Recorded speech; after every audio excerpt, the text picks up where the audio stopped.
ಅಲ್ವೋ ಭೀಮಾ, ನೀನ್ ಬೊಗ್ಸೆ ಸರಿಯಾಗಿ ಹಿಡ್ಕೋಬೇಕು ತಾನೆ.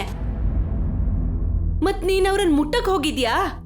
ಅಯ್ಯೋ, ಅವರು ಮೇಲ್ಜಾತಿಯವರು, ನಾವು ಕೆಳಜಾತಿಯವರು. ನೀನ್ ಅವ್ರ ಜೊತೆ ಹಾಗೆ ನಡ್ಕೊಂಡ್ಮೇಲೆ ಅವ್ರು ಹೊಡಿದೆ ಸುಮ್ನೆ ಇರ್ತಾರಾ? ಅದ್ ಹೇಗ್ ಹೊಡಿತಾರೆ ನನ್ನ? ನಾನ್ ನೀರ್ ಕುಡಿಬೇಕಾಗಿತ್ತು. ನಮ್ಗೆ ನೀರ್ ಕೊಟ್ರೆ ಮೈಲಿಗೆ ಆಗುತ್ತಂತೆ. ಹೌದು, ಮತ್ತೆ ಇದೇನ್ ಹೊಸ ವಿಷಯನಾ?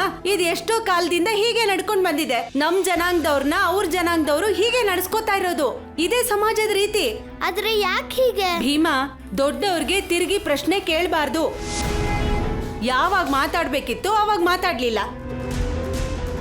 ಈಗ ದೊಡ್ಡದಾಗಿ ಕಣ್ ಬಿಟ್ಕೊಂಡ್ ಕೇಳ್ತಾನೆ, ಇದ್ಯಾಕ್ ಹೀಗೆ, ಅದ್ಯಾಕ್ ಹಾಗೆ ಅಂತ. ಅದ್ ಹಾಗೇನೆ. ಆದ್ರೆ ಅವನ್ಗೆ ಮೊದ್ಲಿಂದನೂ ಈ ತರ ಎಲ್ಲ ಹಿಡ್ಸೋದಿಲ್ಲ ಚಿಕ್ಕಮ್ಮ. ಮತ್ತೆ ಅವನ್ಗೆ ಯಾರಾದ್ರೂ ಮುಟ್ಬೇಡ ಅಂದ್ರೆ ತಲೆನೇ ಕೆಟ್ಟ ಹೋಗ್ಬಿಡುತ್ತೆ. ಹಾ, ಹೌದಾ? ಹಾಗಾದ್ರೆ ಏನ್ ಮಾಡಕ್ಕಾಗತ್ತೆ? ಅದ್ ಮೊದ್ಲಿಂದ ಬಂದಿರೋದು. ಬಂದ್ಬಿಟ್ಟ ಸಮಾಜನ ಬದಲಾಯಿಸೋದಕ್ಕೆ. ಏ ಹುಡ್ಗಿ, ಅರ್ಥ ಮಾಡ್ಸು ನಿನ್ ತಮ್ಮನ್ಗೆ.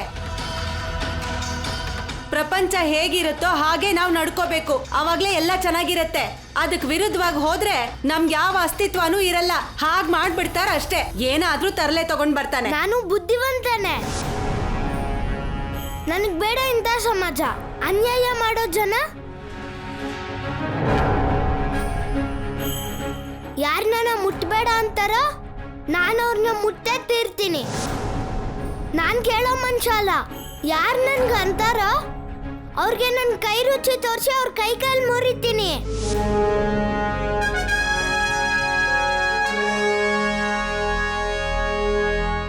ಓ ಪೈಲ್ವಾನ್, ಕೈ ಕಾಲ್ ಮುರಿಯೋದು ಆಮೇಲೆ. ಮೊದ್ಲು ಮನೇಲಿ ಸರಿಯಾಗಿರು. ಈ ಕಾಲ್ ಕೆಸರು ಮಾಡ್ಕೊಂಡ್ ಬಂದಿದ್ಯಲ್ಲ, ಅದನ್ನೆಲ್ಲ ಒರೆಸಿ ಸ್ವಚ್ಛ ಮಾಡು. ಈಗ ತಾನೇ ನೆಲ ಸಾರಿಸಿದೀನಿ ನಾನು. ಇರ್ಲಿ ಇರ್ಲಿ, ನಾನ್ ಮಾಡ್ತೀನಿ. ಅವನ್ ಸ್ನಾನ ಮಾಡ್ಕೊಂಡ್ ಬರ್ಲಿ, ಮತ್ತೆ ಹಸುವಾಗಿರುತ್ತೆ ಕೂಡ ಅವನ್ಗೆ. ಅಬ್ಬಬ್ಬಾ, ಈಗೆಲ್ಲೋಯ್ತು ನಿಮ್ ಶಿಸ್ತು? ಇವನು ಗಲೀಜ್ ಮಾಡೋನು, ಅದನ್ನ ನೀನ್ ಒರೆಸೋಳು. ಅದೆಲ್ಲ ನಡೆಯಲ್ಲ. ಯಾರು ಮಾಡಿದಾರೋ ಅವರೇ ಸರಿ ಮಾಡ್ಬೇಕು. ಹೋಗು, ಬಟ್ಟೆ ತಂದ್ಕೊಡು ಇವನ್ಗೆ, ಎಲ್ಲ ಸ್ವಚ್ಛ ಮಾಡ್ಲಿ.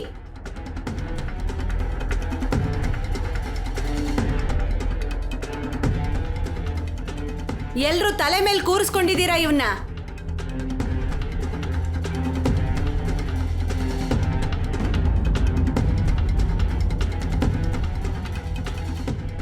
ಸರಿಯಾಗಿ ಒರೆಸ್ಕೋ.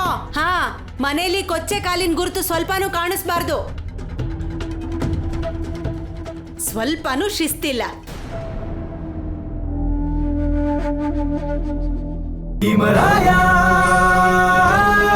ನನ್ನ ಭೀಮರಾಯ.